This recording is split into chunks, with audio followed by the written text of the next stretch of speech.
Bonjour les licornes et les pirates, je vais vous lire une nouvelle histoire issue du livre Drôle de princesse. La princesse Pipelette de Claire Astolfi, Amélie Dufour, aux éditions Lito. Il était une fois une princesse nommée Juliette, qui était une vraie pipelette.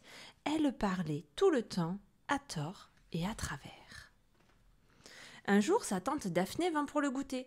Et comme à son habitude, la princesse parla sans arrêt, à tel point que Daphné, qui était une fée, leva sa baguette et dit très énervée « Saperlipopette, à partir de maintenant, tu n'auras plus de voix. Tu ne reparleras que quand tu auras d'abord appris à écouter foi de Daphné. » Interloquée, la princesse Juliette ouvrit la bouche, mais il n'en sortit aucun son. Elle était muette pour de bon. Les années passèrent, et Juliette devenait une belle princesse. Comme elle ne pouvait plus parler, elle prenait le temps d'étudier, de regarder, d'écouter. Elle écoutait les courants d'air qui apportaient des nouvelles de tout le royaume. Elle regardait changer les saisons qui transformaient jardin et ciel. Elle étudiait les petits bruits de la vie quotidienne d'un château rempli de gens et d'animaux.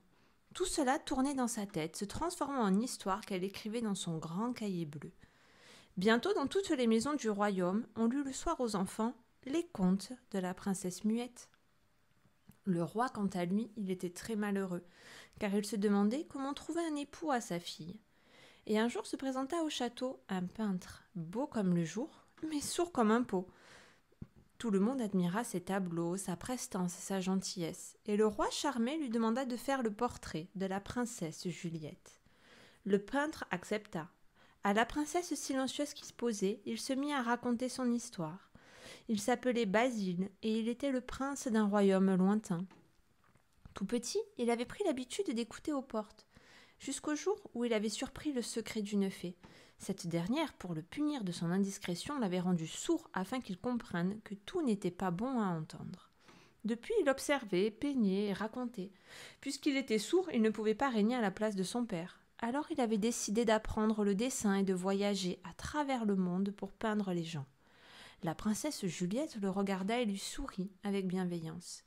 Le prince Basile la contempla et la trouva vraiment belle. Quelques semaines plus tard, ils annoncèrent au roi qu'ils désiraient se marier. Et le jour des noces, tout le royaume était en fête.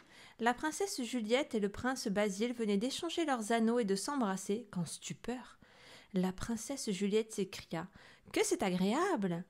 Basile, stupéfait, regarda son épouse en souriant, car il venait de l'entendre pour la première fois.